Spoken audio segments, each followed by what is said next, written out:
Alhamdulillah. Ini landscape ya. Kamu mana? Landscape kemarin. Sini ya. Alhamdulillah. Mana gabungnya? Tidak usah gabung. Like ini ya. Kamu mana? Gabung aja. Oh, tidak bukan kalau gabung. Sini. Apa gabung? Aku pikir si ke HP si ke ini. Oh. Jadi uang tuh nyingoknya di sini nih anu tidak gabung. Apa gabung idan? Bebas. Aku gabung tadi. Ada mau. Bismillahirrahmanirrahim. Assalamualaikum warahmatullahi wabarakatuh. Waalaikumsalam warahmatullahi wabarakatuh. Alhamdulillahi arsala bil huda kullihi wa kafa billahi syahida. Asyhadu an la ilaha illallah wa asyhadu anna Muhammadan abduhu wa rasuluhu la nabiyya ba'da. Raditu billahi rabbah bil islam dina bil muhammadin nabiyya wa rasulah bil ka'bati qiblata bil mu'minina ihwana kulli alamin rahmah. Ja'ala Indonesia daulatan mustatilatan bi Pancasila falsafah wa bi undang-undang dasar asasa wa bi bineka tunggal ika ittadaha litakuna baldatan tayyibatan wa rahma wa rabbun ghafur. Subhanal malikil ma'bud, subhanal malikil ma'ujud, subhanal malikil hayyil ladzi la yanamu wa la yamutu wa la yafutu abada. Subbuhum kudus rabbuna wa rabbul malaikatu warruh. Subhanallah walhamdulillah wa la ilaha illallah wallahu akbar wa la haula wa la quwata illa billahil aliyyil azim. Subhanaka ilma lana illa ma 'allamtana innaka antal alimul hakim. Alhamdulillah, semua manusia di muka bumi ini sepakat kata yang pertama kali diucapkan ialah puji dan syukur kehadirat Allah Subhanahu wa taala.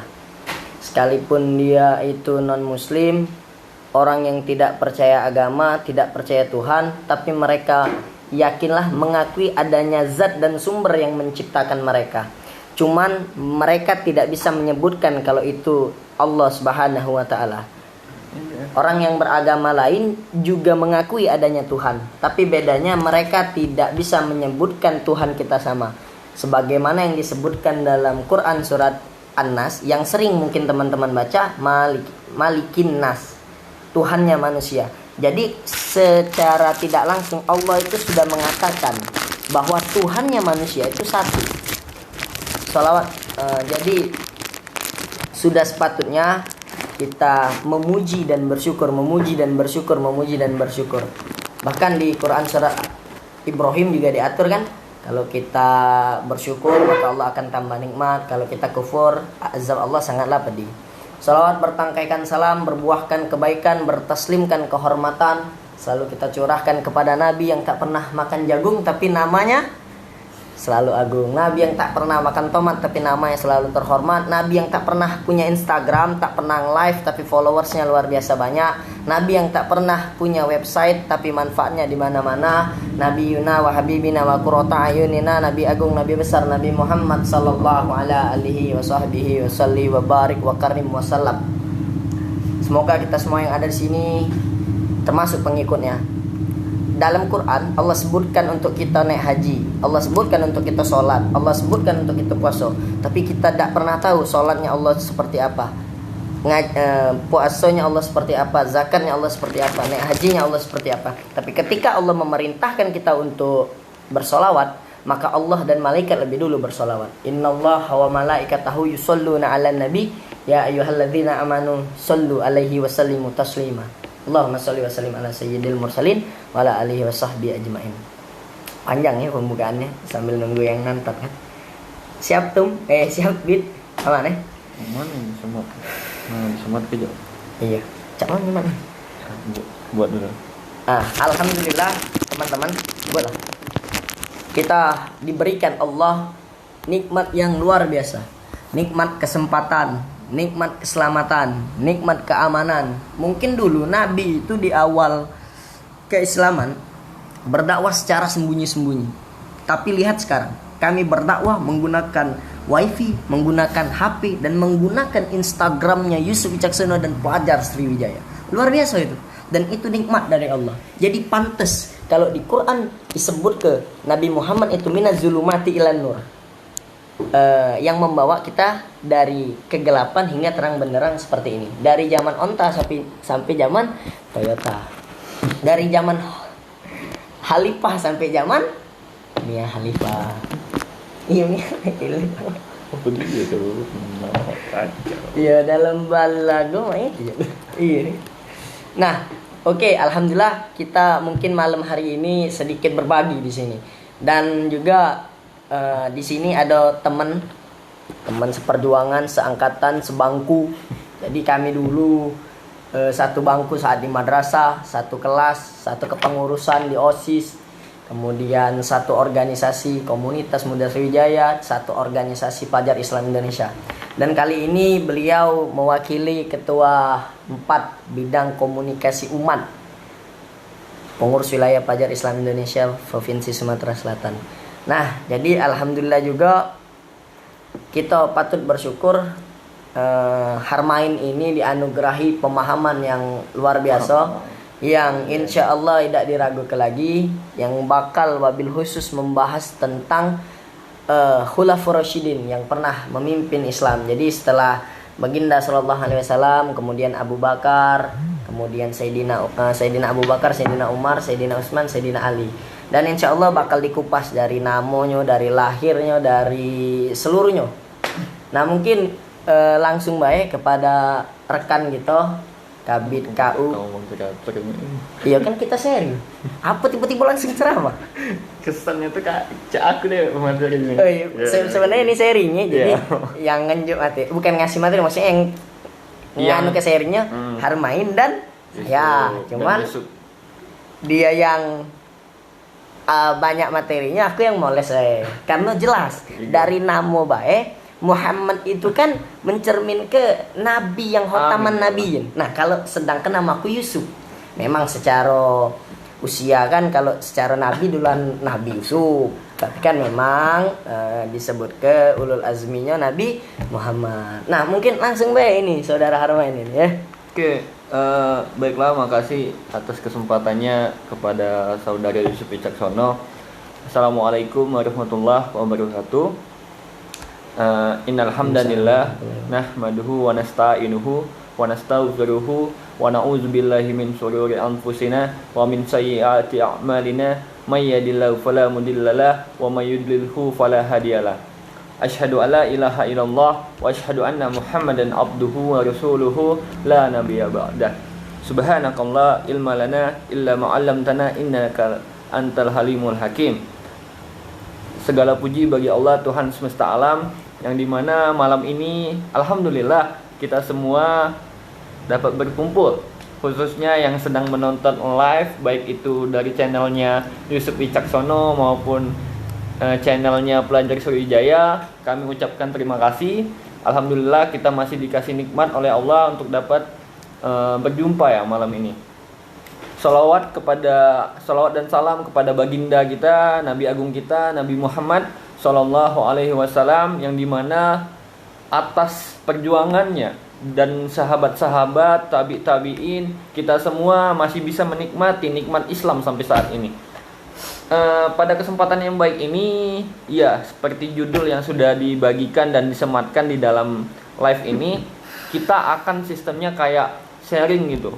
Kayak berbagi apa yang kita ketahui, nanti juga akan ada sesi tanya jawab mungkin. Nah, dan di sini juga kami juga bukan kami mengadakan kegiatan ini karena kami merasa paling banyak ilmu, tidak. Tapi kami di sini memfasilitasi menjadi media untuk dakwah supaya kawan-kawan bisa menggali lagi ilmu-ilmu kita sama-sama, memahami lagi tentang Islam, bahwasanya Islam itu bukanlah sebatas sebuah konsep akidah dan agama saja, tetapi memang ada implementasi dan nilai-nilai yang harus kita pahami. Jadi bukan hanya sholat, bukan hanya kewajiban-kewajiban seperti itu saja yang kita pahami, masih banyak hal yang lainnya. Pada kesempatan ini kita akan membahas masalah Khulafaur Rasyidin atau pemimpin-pemimpin umat Islam pasca Nabi Muhammad SAW wafat. Nah, kalau misalkan saya mulai dari ini ya, bahasa Khulafaur Rasyidin itu adalah pemimpin-pemimpin atau Amirul Mukminin yang menjadi pengganti Nabi Muhammad SAW. Nah, asal mulanya, jadi dulu sebelum terpilihnya Abu Bakar As-Siddiq itu menjelang kematian ataupun wafatnya Nabi Muhammad SAW, jadi kaum golongan Muhajirin dan golongan Ansor itu berkumpul dan mengadakan pertemuan di suatu tempat yang itu letaknya di Madinah.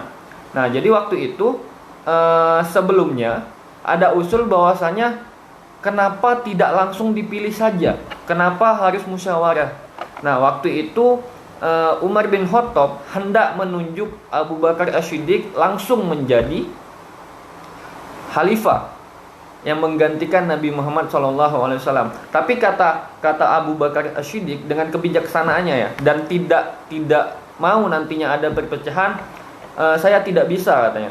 Lebih baik kita kumpulkan dulu golongan Muhajirin dan Ansor dan kita bahas siapa yang akan menggantikan Rasulullah SAW. Nah, pada waktu itu jadi berkumpullah Abu Bakar As-Siddiq, Abdurrahman bin Auf dan Umar bin Khattab yang mewakili kaum Muhajirin dan para pemuka-pemuka kaum Ansor juga berkumpul di sana. Sedangkan Ali bin Abi Thalib itu menemani Nabi di waktu-waktu penghujung wafatnya Nabi SAW. Nah, pada waktu itu pihak Ansor mengatakan bahwasanya yang paling layak untuk menggantikan Nabi SAW waktu itu adalah dari golongan kaum Ansor. Nah, mendengar hal itu, Umar bin Khattab merasa kesal juga ya gitu. Jadi kesal dan ingin menyampaikan argumen untuk membantah bantahan itu, bahwasanya kata dia sebelum itu tapi ditahan oleh Abu Bakar As-Siddiq karena mengetahui bahwasanya Umar bin Khattab ini memang kalau misalkan dia ngomong emosian cairna. Jadi ditahan. Jadi Abu Bakar yang naik yang menjelaskan cak mana rasionalisasinya, kenapa mesti kaum Muhajirin, kenapa harus dari golongan kami, dikasih pemahaman tentang itu. Dan di ujungnya waktu Abu Bakar As-Siddiq hendak untuk berhenti ngomong, dia bilang kayak gini, jika aku boleh memilih, maka aku membaiat Abdurrahman bin Auf atau Umar bin Khattab untuk menjadi khalifah selanjutnya. Ingat, Abu Bakar As-Siddiq tidak mencalonkan diri dia pribadi untuk menjadi khalifah. Dia malah mencalonkan dua sahabat yang sama dia waktu itu, yaitu Abdurrahman bin Auf dan Umar bin Khattab, untuk dicalonkan menjadi khalifah. Nah, yang lucunya, kata Umar bin Khattab mendengar apa yang disampaikan oleh Abu Bakar As-Siddiq, dia menyampaikan seperti ini. Setiap yang dikatakan oleh Abu Bakar As-Siddiq saya setuju, kecuali satu katanya. Ditanya oleh audiens waktu itu, oleh sahabat-sahabat waktu itu ditanya, apa itu Umar bin Khattab?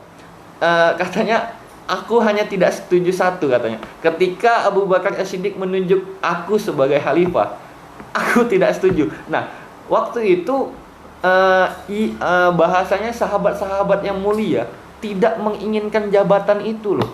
Bayangkan saja gitu. Karena apa? Mereka tahu bahwasanya itu adalah sebuah amanah yang ketika kita mengembannya, maka pertanggungjawabannya itu sama Tuhan dan gede gitu, bukan main-main.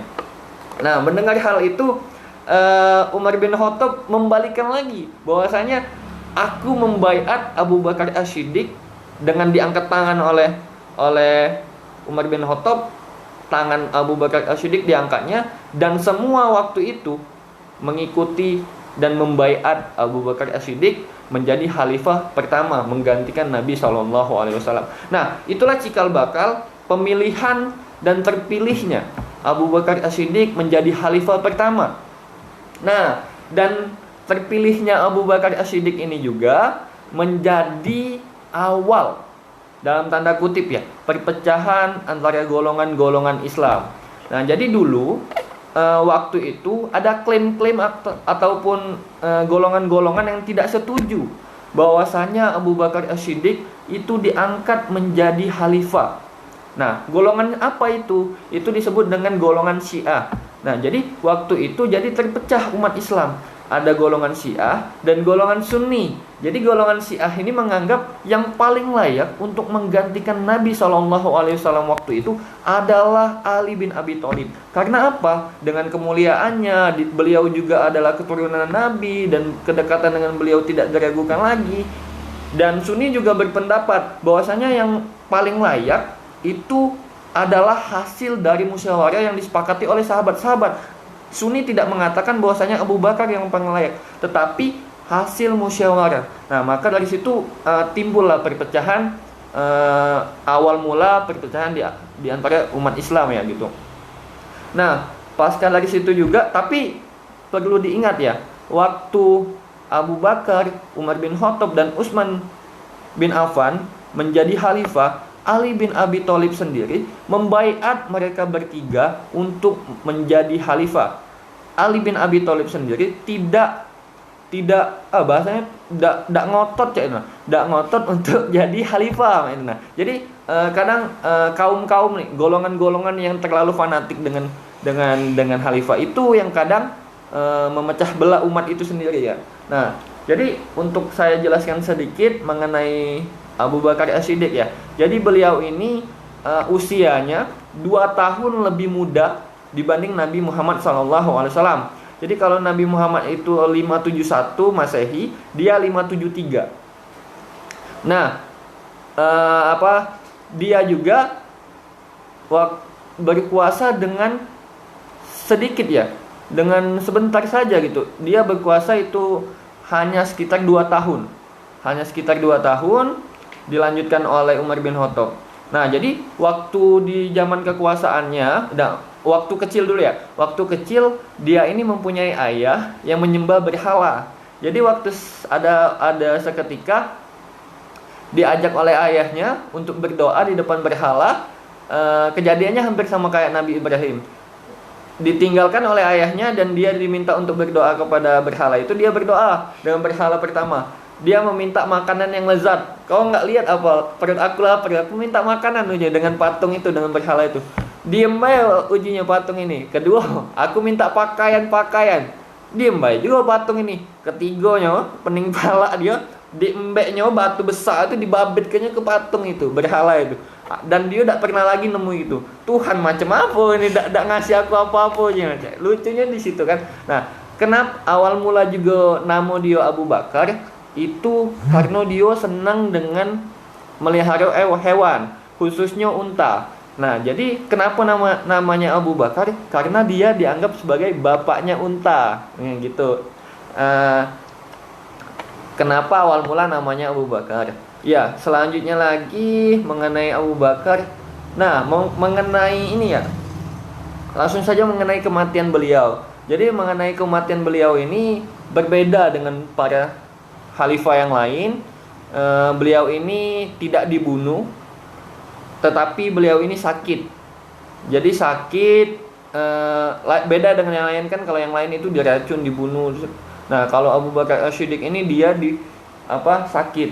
Jadi waktu itu menjelang kematiannya dia berpesan untuk sebelum dia meninggal itu dia menghimpun lembaran-lembaran Al-Quran untuk dijadikan satu, karena waktu itu kan dia terjadinya perang Riddah di sana. Di sana banyak terbunuh hafiz-hafiz. Perang Riddah itu adalah perang melawan nabi palsu waktu itu, yang mengaku sebagai nabi palsu, yaitu Musailimah Al-Kadzab, yang dimana waktu itu pemimpinnya itu adalah Khalid bin Walid, dan yang membunuh Musailimah Al-Kadzab itu adalah Wasi, yang dimana Wasi itu yang membunuh Hamzah yang sudah masuk Islam, dan Wasi itu adalah mantan budaknya Hindun yang membunuh Hamzah. Nah, jadi sepeninggalnya Abu Bakar As-Siddiq itu,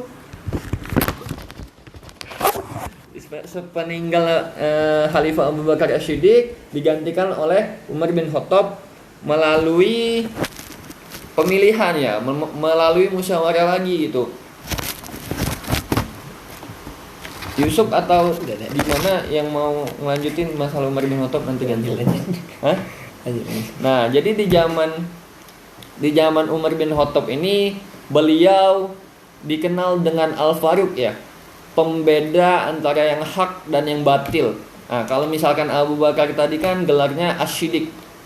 Kalau misalkan Umar bin Khattab dikasih gelar Al-Faruq ya, pembeda antara yang hak dan yang batil. Itu diberikan oleh Nabi SAW. Jadi dulu ini Umar bin Khattab ini, untuk kawan-kawan ketahui, dia ini salah satu orang kafir yang sangat menentang Nabi SAW sebelum dia masuk Islam. Nah, jadi sampai-sampai Nabi Muhammad SAW dan pasukannya itu kewalahan ketika berperang melawan dia. Dan Nabi mendoakan bahwasanya, ya Allah ya Tuhanku, tolong bukakanlah pintu hidayah untuk antara dua Umar ya. Pertama itu Umar bin Khattab dan kedua Umar bin Hisham. Nah, Allah Subhanahu wa taala mengabulkan doa itu. Jadi Umar bin Khattab masuk Islam dan membela mati-matian agama Islam waktu itu. Nah, dan membersamai Nabi ya. Nah, waktu itu juga Umar bin Khattab ini yang paling disegani lah bahasanya, itu kayak paling ditakuti. Karena apa? Pernah suatu ketika diriwayatkan juga Umar bin Khattab dan Hamzah ya, waktu itu berburu di hutan. Yang menakutkan itu pernah jadi mereka itu sebelah kanannya megang pedang, sebelah kirinya megang singa, dan Hamzah juga begitu. Jadi bayangkan aja, singa itu hampir sama kayak badan mereka kan, jadi bisa dibawa saking menakutkan gitu kan. Nah, jadi waktu itu umat Islam disegani karena kehadiran Umar bin Khattab ini. Nah, untuk kematiannya ya, mungkin beliau ini dibunuh, bukan mungkin sih, dibunuh. Dia ini dibunuh oleh namanya Abu Lu'lu'ah Al-Majusi. Nah, jadi waktu itu Umar bin Khattab sedang memimpin sholat, dan Abu Lu'lu'ah ini membawa pisau yang beracun itu ya, ditusukkan beberapa kali pisau itu ke perutnya Umar bin Khattab. Dan seketika waktu itu Umar bin Khattab langsung tumbang. Nah, hebatnya dulu sahabat-sahabat dulu, ketika Umar bin Khattab tumbang, tetap khusyuk sholatnya, tetap fokus kepada sholatnya. Jadi waktu itu ketika Umar bin Khattab tumbang, dia digantikan langsung oleh Abdurrahman bin Auf waktu itu untuk memimpin sholat. Nah, jadi waktu itu yang memimpin sholat itu setiap waktu adalah khalifahnya, bukan anggota-anggotanya gitu, bukan yang lain. Karena apa? Waktu itu yang menjadi dianggap paling baik itu yang memimpin sholat. Karena untuk memimpin sholat itu ada kapasitas dan kualitas tertentu yang harus dimiliki oleh yang memimpin gitu. Nah, sebelum Khalifah Umar wafat, beliau itu mengumpulkan sahabat-sahabat, yang dimana sahabat-sahabat itu diminta untuk berkumpul dan menyepakati siapa yang akan menggantikan beliau menjadi khalifah. Nah, jadi waktu itu Umar bin Khattab meminta sahabat-sahabat seperti Abdurrahman bin Auf, Thalhah bin Ubaidillah, Utsman bin Affan, dan Ali bin Abi Thalib. Nah, beliau berempat ini ditunjuk satu oleh Umar bin Khattab untuk menjadi pimpinan sidang ya bahasanya, pimpinan musyawarah waktu itu. Nah, hebatnya sahabat-sahabat Nabi dulu, mereka itu saling tidak mau ketika dikasih sebuah jabatan. Karena apa? Itu menjadi tanggung jawab gitu. Bahkan Abdurrahman bin Auf, ketika nama dia dianggap diunggulkan, dia langsung mengatakan, silakan kalian bertiga tadi, sisa 3, melakukan pemilihan, sedangkan saya hanya menjadi, bahasanya itu pengadil di sini, menjadi pimpinan sidang saja gitu, menjadi pimpinan musyawarah. Aku tidak mau menjadi khalifah selanjutnya katanya. Nah, karena apa? Karena aku merasa belum layak ya itu kan. Nah, jadi selanjutnya tinggal sisa 3. cak mano wong tiga iko ini, sahabat tiga ini melakukan pemilihan. Mereka bertiga ini menghabiskan banyak waktu hanya saling memuji saja. Sangkin tawaduknya tadi kan. Ini Ali bin Abi Thalib memuji Utsman memuji Ali, begitu juga Tolha dipujinya Utsman dan Ali, saling gitu. Nah, jadi waktu itu kecerdasan Abdurrahman bin Auf dicatatnya lah. Jadi dicatatnya fadilah siapa yang lebih banyak, hadis-hadis siapa yang lebih banyak yang menyebutkan tentang tiga sahabat ini. Jadi waktu dihitung waktu itu Utsman bin Affan yang paling banyak, dan yang kedua itu Ali bin Abi Thalib yang bedanya hanya 2.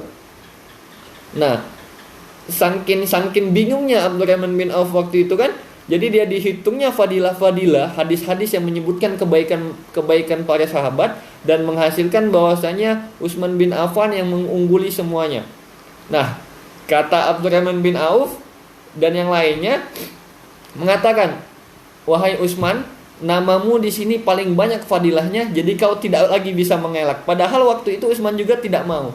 Jadi apa boleh buat, Utsman bin Affan waktu itu diangkat menjadi khalifah ketiga, dan Ali bin Abi Thalib itu diangkat menjadi khalifah keempat setelah nantinya Utsman. Nah, kenapa waktu zaman Utsman itu tidak diadakan pemilihan lagi? Karena sudah ada pemilihan waktu itu. Jadi pemilihan yang dilakukan oleh Umar bin Khattab ini sudah mencakup untuk pemilihan pengganti setelah Utsman. Jadi tidak ada pemilihan selanjutnya setelah Utsman bin Affan.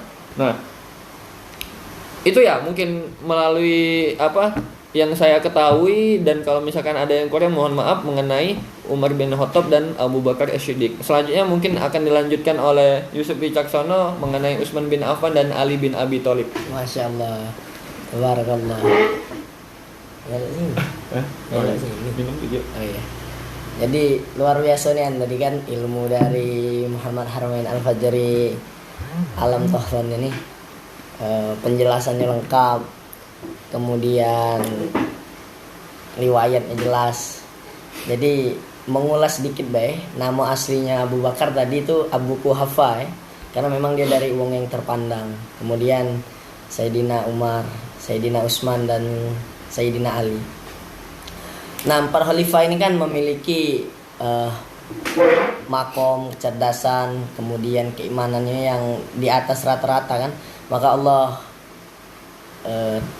takdirkan untuk memimpin umat Islam. Nah, mengulas dikit, kalau Abu Bakar itu pernah ada cerita, mungkin teman-teman sudah tahu ceritanya Sayyidina Abu Bakar nih sangkan dekatnya sama Nabi Muhammad ini, karena Sayyidina Abu Bakar termasuk as-sabiqun awalun, wong yang awal-awal masuk Islam. Saat itu kan mungkin peristiwa Isra Mi'raj, yang perjalanan dari Masjidil Haram yang ada di Mekah, kemudian ke Masjidil Aqsa yang ada di Palestina, kemudian ke Sidratul Muntaha. Nah, dulu perjalanan dari Mekah ke Madinah itu paling cepat naik unta yang ngebut ini 1 bulan. Kalau untonya selu baca sampai 3 bulan. Unta yang biasa kan ada unta perang. Nah, maka umat saat itu tidak percaya kalau Nabi itu berjalan sema itu cuman dalam waktu 1 malam. Nah, wong yang pertama percaya itu dan mengimani maka Sayyidina Abu Bakar, dan dari situ Nabi Muhammad kasih dia As-Siddiq. Kemudian lagi di gua kan, saat itu masih bersembunyi. Nabi Muhammad itu tidur di pangkuan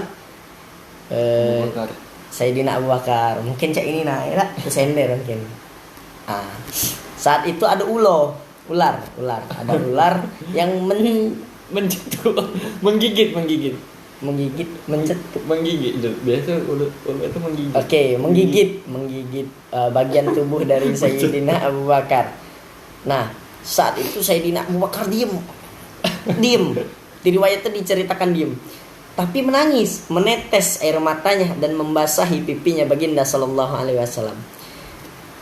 Kata baginda sallallahu alaihi wasallam, "Kenapa nangis?" Mematuk. Kenapa nangis kan? Kata Sayyidina Abu Bakar, ada ulo yang nyetuk. Ngapa dah ngomong kan? takut membangun ke Nabi Muhammad. Jadi luar biasanya.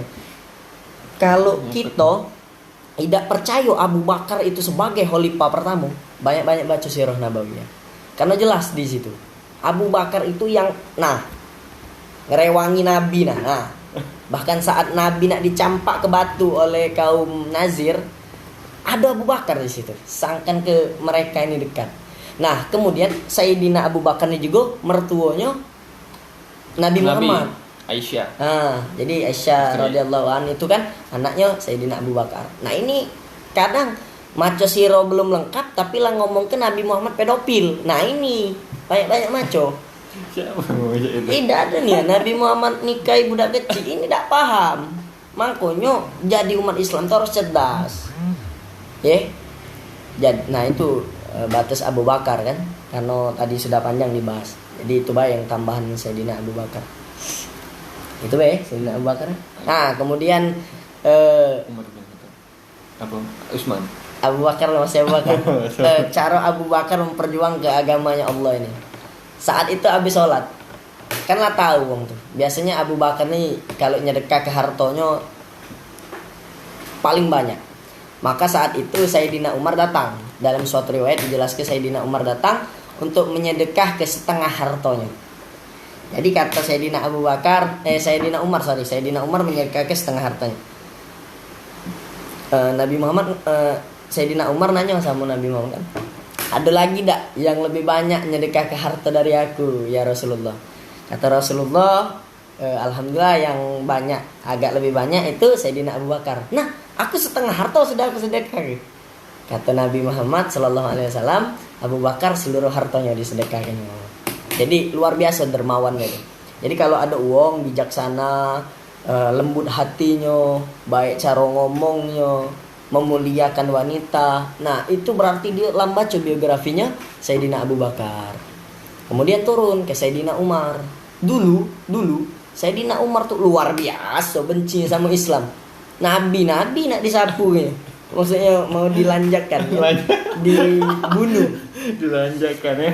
Saat itu Sayyidina Umar kan masih belum Islam. Kemudian Sayyidina Umar memakai baju perang. Dulu tahu wong Mekah sana, aman lah pakai baju perang tuh. Mendak, mendak Umar meninggal, uang itu yang meninggal. Nah, cek itu potongannya. Karena ceto Umar ini melawan Sayyidina Umar. Nah, kemudian ada sahabat yang juga Islam sembunyi-sembunyi, bahwasanya ngomong, wah Sayyidina Umar, kau nak kemana bahasanya? Aku nak bunuh Muhammad aja. Kau singkat cerita kau ngurusi Muhammad nak kau bunuh adik kau masuk Islam aja.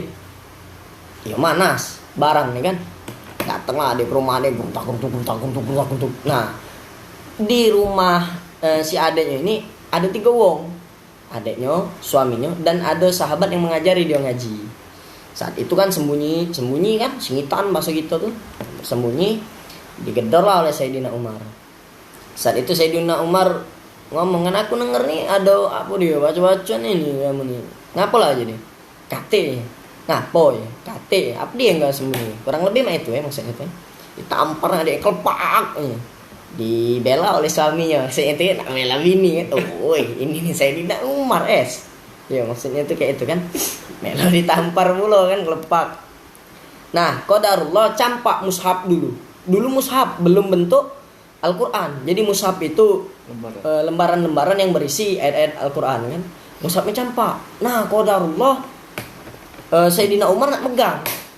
Langsung ditepis adik pak aja. Enggak baca aja. Kau belum mandi wajib nih. Kau tidak suci. Aku nak tidak baca aja. Tidak baca. Nah, sebenarnya ini 2 hal yang ini hal kedua yang membuat aneh Sayyidina Umar. Biasanya adiknya ini tidak pernah bantah dia, tidak pernah melawan dia.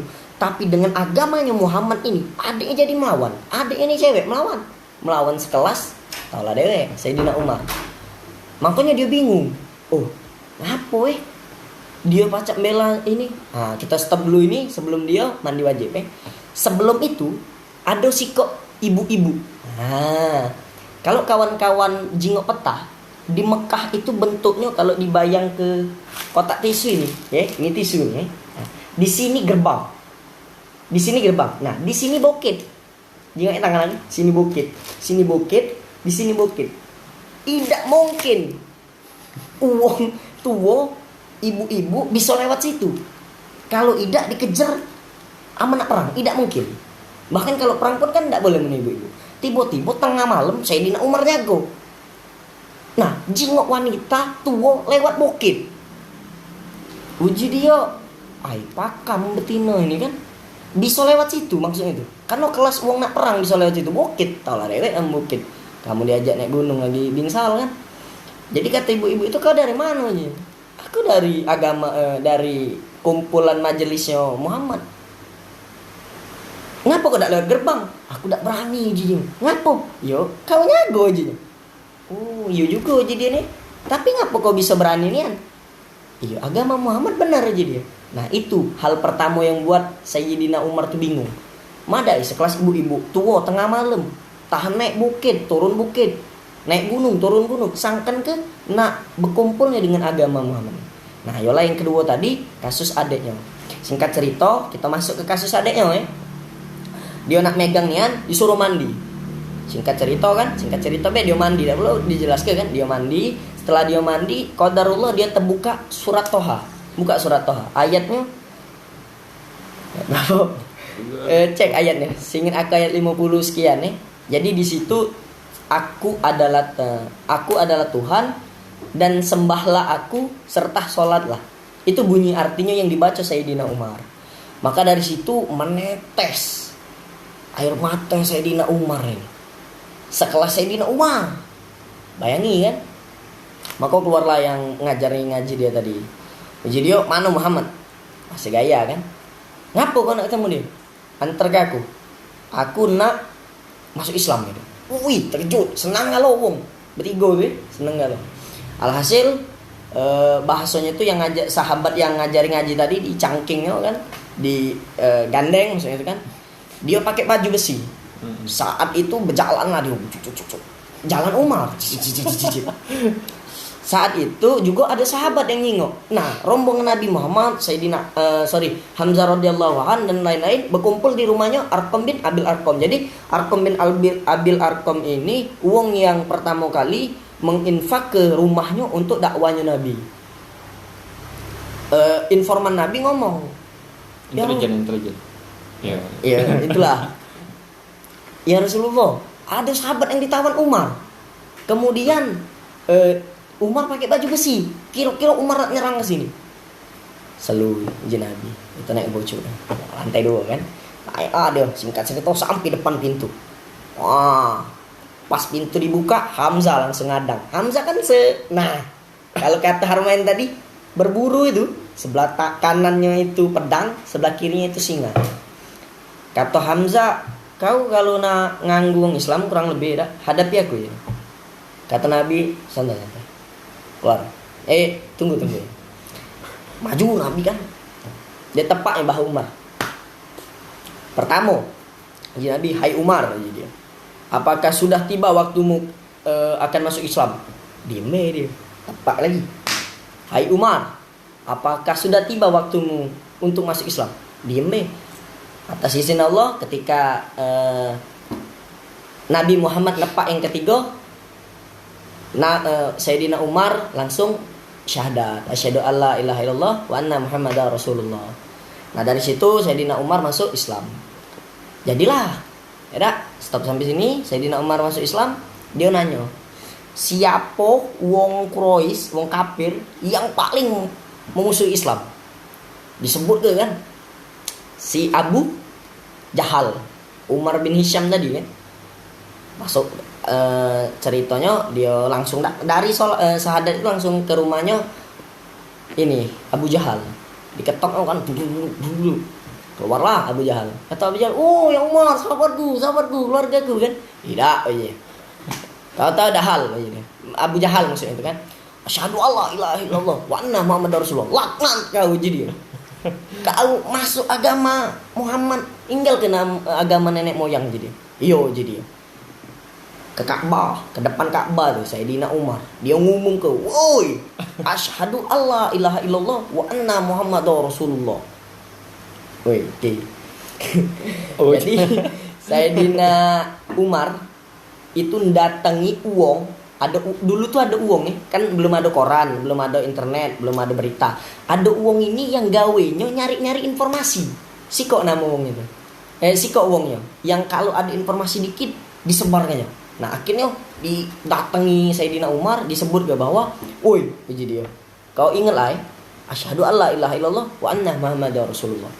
Dari situ nyebar semekah raya itu bahwa Sayyidina Umar keluar dari agama nenek moyang.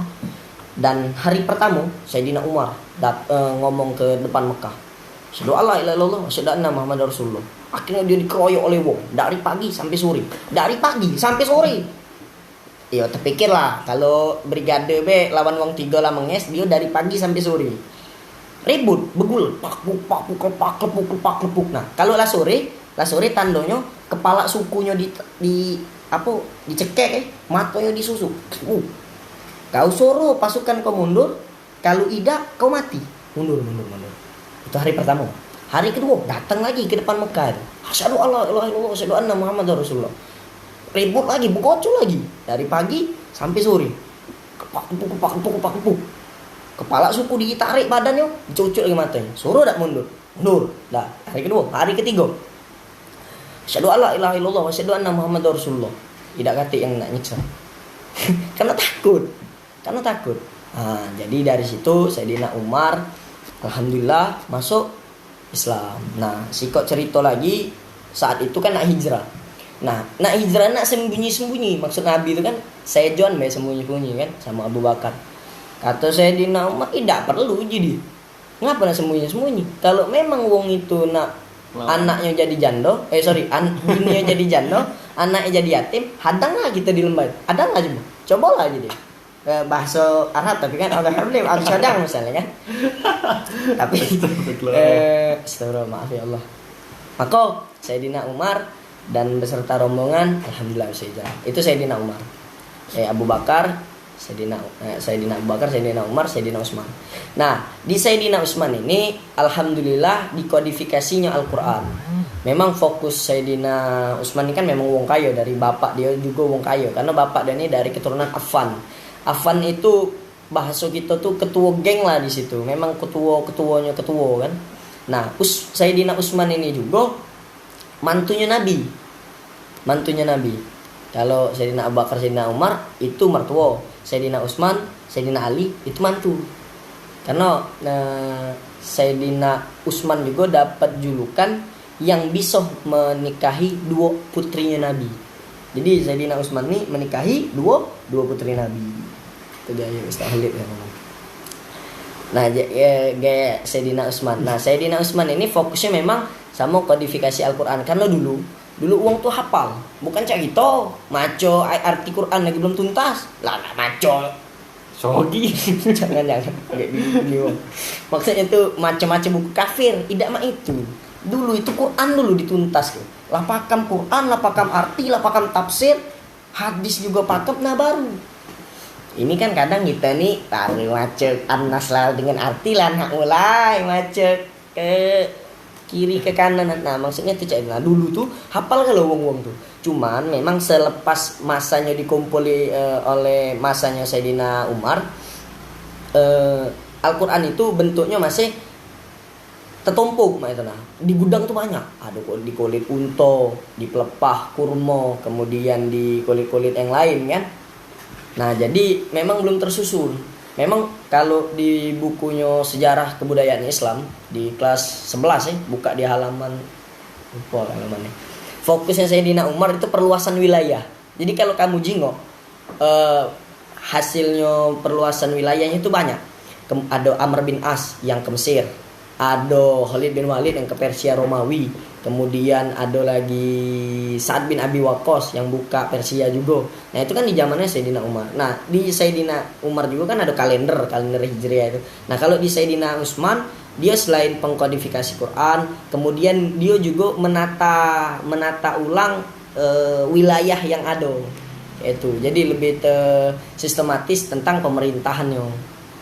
Kalau ada polisi itu di zaman Umar, polisi jadi sejarahnya polisi itu di zaman Umar. Kemudian azan Jumat 2 kali itu di zamannya Sayyidina Umar. Di Sayyidina Utsman ini 5 tahun nih. Apa Utsman? Iya. 10 tahun. Nah, memang dia fokusnya ke umat Islamnya. Karena umat Islam saat itu banyak yang ada yang berontak itu. Karena jauh masanya dari Nabi, Abu Bakar sama Utsman. Nah, kemudian itu Utsman ya. Kematian sudah disebutnya. Jangan dia mati. Belum gak sebutnya. Belum aku Utsman awalnya. Masa itu kau. Oh, lanjut lah kawan. Nah, kematian Utsman itu yang lebih pakam itu Harmain. Nah, ngapa kami itu yang berdua? Nah, Harmain misinya. Jadi sepengetahuan aku ya. Jadi kalau Utsman bin Affan ini menjelang kematiannya, jadi beliau ini fokus waktu di dalam pemerintahan di waktu itu banyak gejolak-gejolak yang asalnya dari internal ya. Wilayah-wilayah kekuasaannya itu banyak yang memberontak dan segala macam. Tapi itu diakibatkan oleh satu uang munafik waktu itu namanya Sabah, di mana dia itu provokasi umat Muslim untuk menganggap Utsman itu jahat. Provokasinya itu antara lainnya Utsman itu nepotisme. Soalnya yang diangkat menjadi gubernur waktu itu wilayah-wilayah Islam itu adalah uang-uang yang dekat sama dia, uang-uang yang jadi keluarga dia. Nah, itu yang dijual oleh si Sabah nih tadi. Nah, selanjutnya dia omongkan juga waktu zaman Utsman ini banyak ngangkat uang-uang yang muda menggantikan uang-uang yang tua. Uji si Sabah nih. Nah, Sabah nih berdakwah dicubanya di Madinah. Uang Madinah nih sayang galau sudah dengan Utsman dak mempan. Di Mekah dak mempan juga. Nah, waktu dia bawa ke Mesir agak laku lah jualan dia nih kan, fitnah dia nih. Waktu dia bawa ke Mesir agak laku. Dia bawa ke Afrika juga agak laku. Jadi terkumpul lah masa ini lumayan banyak waktu itu. Nah, jadi masa ini datang gedek diajak oleh Sabah nih, diprovokasi oleh Sabah, bukan nak ngebunuh Utsman awalnya minta klarifikasi sama Utsman. Nah, untuk menjawab soal-soal atau kesalahpahaman yang sudah dikasih tahu oleh si Sabah tadi ya, fitnah yang dia ke Sabah tadi. Nah, jadi datanglah uang-uang ini dan ketahuan oleh intelijennya Utsman bin Affan waktu itu. Jadi intelijen waktu itu memang kuat nih. Jadi umat Islam tuh punya intelijen, salah satunya Hudzaifah. Nah, jadi waktu itu nyampe lah ke Ali bin Abi Thalib bahwasanya ada uang umat Islam bawa baju besi, bawa pedang, bawa senjata yang tajam itu menuju ke sini. Nah, uji si Utsman sama Ali, tolong kau handle ke dulu uji si Ali ini bukan dia udah galak. Jadi Sayyidina Ali ini ngomong ini, alangkah lebih baiknya kalau khalifah langsung yang nemui. Kalau aku budak-budak tuh tidak puas ujinya. Betul juga uji Khalifah Utsman ini, uji Sayyidina Utsman ini kan datanglah jadi ini ngadepi ini. Nah, hebatnya Utsman waktu itu ujinya, kamu nih sahabat-sahabat waktu itu kan yang nak ngelindungi dia, sangkonya nak dibunuh Utsman ini kan, nak ngelindungi dia, kamu baliklah rumah kamu masing-masing, biarlah aku dewek ngadepi wong ini ya. Kan cemas juga sahabatnya, akhirnya dimati mau mana kan. Nah, jadi uji Utsman aku yang lebih tahu nih. Jadi ada pemimpin uang pasukan yang bawa senjata segala macam itu nemui si Utsman ujinya. Wahai Utsman, aku mau menanyakan sesuatu yang menjadi keresahan kami semuanya ini. Ujian pertama, ngapo kau ngangkat uang budak-budak kecil ini, budak-budak muda jadi pemimpin ganti ke uang tua? Itu nah ujinya. Yang kedua, abis itu dia nanya ini kenapa kau ngangkat keluarga rumah itu nah? ngangkat keluarga jadi ini apa jadi petinggi-petinggi. Nah, jadi dijawablah oleh Utsman. Aku itu, kamu tahu dak, waktu yang mimpin ada sahabat yang umurnya 16 tahun, mimpin jadi panglima perang waktu itu, memimpin pasukan yang pasukan itu adu Abu Bakar As-Siddiq dengan Umar bin Khattab. Nah, usianya 16 tahun dan dia memenangkan peperangan itu. Jadi apa salahnya ketika aku angkat budak-budak muda nih?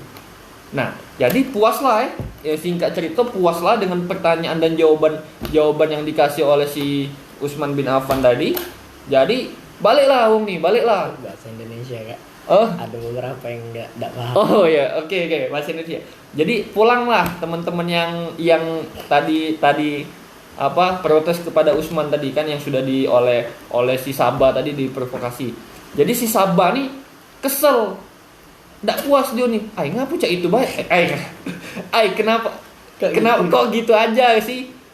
Nggak ada kayak tindakan kekerasan atau membunuh Utsman. Nah, jadi Sabah ini kesal sama ini kan. Jadi dia nggak kehabisan akal. Dia buat manipulasi surat yang di sana ditandatangani oleh Utsman, dicap. Dia buat, habis itu isinya itu adalah Utsman bin Affan memerintahkan untuk mencegat pasukan ini jangan sampai kembali ke tempatnya dan penggal semua kepalanya. Ditulis oleh Sabah, fitnah oleh Sabah nih. Nah, Sabah ini menitipkan surat ini kepada salah satu orang munafik di sana. Jadi dibawanya katanya kata si Sabah, kau bertingkah laku seolah-olah kau penjahat supaya kau dicurigai. Emang betul waktu itu. Jadi ada pemuda itu dicurigai yang diutus oleh si Sabah ini tadi dicurigai. Dia sedang bawa surat kan, dicurigai oleh pasukan waktu itu. Dilihatlah waktu itu dibaca bahwasanya isinya Utsman bin Affan memerintahkan untuk memenggal kepala kita semua. Kesel balik lagi. Pulang lagi, putar balik lagi menghadap si Utsman bin Affan. Nah, jadi waktu itu nggak sempat diplomasi lagi. Utsman bin Affan melihat kegelisahan dan kericuan itu, satu kebiasaannya. Jadi ketika Utsman bin Affan itu merasa gelisah, dia satu obatnya, dia baca Al-Quran. Jadi waktu itu dia baca Al-Quran, dia menenangkan keadaannya segala macam. Dan waktu itu memang masa tidak lagi bisa dibendung dan sahabat-sahabat posisinya kalah jumlah. Dan gak bisa itu ya. Dan sudah banyak yang diminta untuk kembali ke rumahnya masing-masing oleh si Utsman bin Affan tadi. Nah waktu itu waktu di dalam kamar ada yang berani menerobos. Ada 3 yang berani menerobos. Nah sisanya itu gak berani karena tahu itu khalifah. Itu pemimpin Islam. Jadi ketiga ini dengan sangat keji membunuh Utsman. Jadi ada yang menijak badannya, ada yang memukulnya pakai benda tumpul, dan yang terakhir yang membuat Utsman bin Affan langsung wafat ketika tombak itu menembus kepalanya ke belakang Utsman bin Affan. Itu kata dalam riwayat seperti itu. Nah, jadi betapa ini ya naasnya kematian ketiga khalifah, khususnya Khalifah Umar bin Khattab, Utsman bin Affan, dan Ali bin Abi Thalib. Nah, mungkin Ali bin Abi Thalib akan disampaikan kembali oleh Yusuf Wicaksono dan mungkin nanti saya akan tambahkan juga. Terima kasih. Jadi itu kisah kematiannya Sayyidina Utsman ibnu Affan. Nah kemudian Sayyidina Ali. Jadi Sayyidina Ali ini dapat julukan dari baginda Sallallahu Alaihi Wasallam itu karamallah wajah. Artinya wajahnya yang berseri-seri. Nah salah satu faktornya itu Sayyidina Ali itu nggak pernah batal wudu. Lah, kok nggak pernah? Apakah nggak pernah buang hajat? Nah, bagus. Jadi Sayyidina Ali itu setiap dia batal wudu selalu wudu kembali. Maka dalam riwayat juga kalau nggak salah, wudunya itu sekalipun untuk sholat memang wudunya seperti sholat. Kalau tidak untuk sholat itu wudunya ambil yang wajibnya saja. Tapi nggak masalah kalau misalnya kita termasuk sunnah. Jadi sangat dianjurkan ketika kita mau melakukan aktivitas, melakukan setiap hal itu berwudu. Bayangkan saja ketika Sayyidina Ali saja mendapat karamallahu wajhah karena tidak batal wudu. Nah, kemudian Sayyidina Ali juga mendapat gelar babun ilmu, pintunya ilmu. Jadi sudah tidak diragukan lagi tentang Sayyidina Ali ini. Makanya banyak kutipan-kutipan tentang dari Sayyidina Ali. Salah satunya kan tidak ada perhiasan yang paling indah selain tidak ada warisan yang paling indah selain pendidikan. Nah, itu kan dari Sayyidina Ali. Nah, maka Sayyidina Ali juga mengajarkan untuk jangan mengambil keputusan saat emosi dan jangan membuat janji saat lagi senang. Nah, banyak ilmu yang kita dapat dari Sayyidina Ali. Kemudian Sayyidina Ali juga memiliki keturunan zuriat dengan Fatimah kan, yaitu Hasan dan Husain. Nah, Hasan dan Husain inilah yang menjadi awalan, kemudian menjadi zuriat hingga sekarang. Itu sebagian yang berpendapat bahwa zuriat Nabi itu masih ada, ialah dari turunan Hasan dan Husain. Karena seperti kita ketahui, anak Nabi itu ada 4 yang laki-laki, ada 3 yang laki-laki, dan itu semua meninggal sebelum dewasa. Ada Qasim, ada Ibrahim, sama satu lagi Abdullah, ya benar, Qasim, Ibrahim sama Abdullah, ada 3. Nah, tapi itu qadarullah meninggal sebelum dewasa. Jadi tinggal putri-putri Nabi Muhammad itu yang sampai menikah. Nah, Sayyidina Ali juga memiliki pedang, namanya pedang Zulfikar. Jadi kalau ada teman-teman yang namanya Zulfikar, insya Allah orangnya ganas. Nah, Sayyidina Ali termasuk as-sabiqun awalun. Jadi usia 9 tahun Sayyidina Ali sudah bisa menentukan arah hidup. Nah, Sayyidina Ali ini juga merupakan putra dari Abi Thalib, di mana paman yang merawat Nabi Muhammad SAW. Yang disayangkan Nabi kan Abu Thalib itu mengajarkan Nabi untuk berdagang, mengembala, kemudian mengajaknya berjualan. Tapi Abu Thalib dalam sakaratul mautnya itu bingung menentukan, karena sebelah kanan di bagian dada sampai perut kalau nggak salah itu ada Abu Lahab. Kalau dewek dengan Abu Lahab, tahu sendiri kan dengan Abu Lahab saudara. Dan di kepalanya itu ada Nabi SAW. Nah, di situ bingung mengapa bahwa Abu Lahab itu menyemangati agama nenek moyang, sedangkan baginda untuk mengajak syahadat. Qadarullah sebelum syahadatnya bapaknya Ali, bapaknya si Abi Thalib, tapi sudah meninggal, jadi belum sempat masuk Islam. Nah, maka Nabi pernah berdoa untuk memohonkan ampunan, tapi langsung Allah tegur di dalam Quran bahwasanya untuk kita mendoakan orang kafir itu nggak boleh. Bahkan paman Nabi sendiri yang berjuang bersama Nabi itu tidak boleh untuk dimaafkan. Maka kalau kafir kayak itu, insyaallah ya. Nah, Sayyidina Ali juga banyak pertikaian.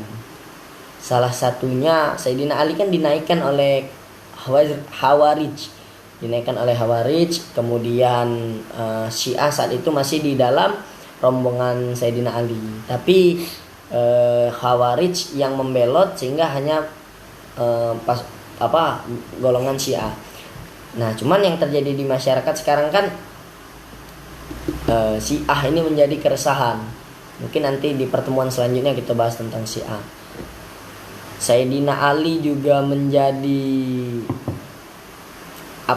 syuhada yang mengikut dalam perang-perangnya Nabi. Nah, mungkin langsung kematian Sayyidina Ali. Oke, saya menyampaikan sedikit ya mengenai bagaimana kontroversi ketika Sayyidina Ali dijadikan khalifah waktu itu. Jadi waktu itu sesudah wafatnya Utsman bin Affan, jadi situasi waktu itu sempat gaduh selama 4 hari ya. Sempat gaduh, kehilangan pemimpin muslim yang waktu itu dibunuh oleh umat muslim sendiri. Jadi waktu itu memang gaduh lah. Nah, jadi ada nama pemimpin Bani Umayyah, itu namanya Muawiyah bin Abu Sufyan. Dia anaknya Abu Sufyan, yang dimana dulu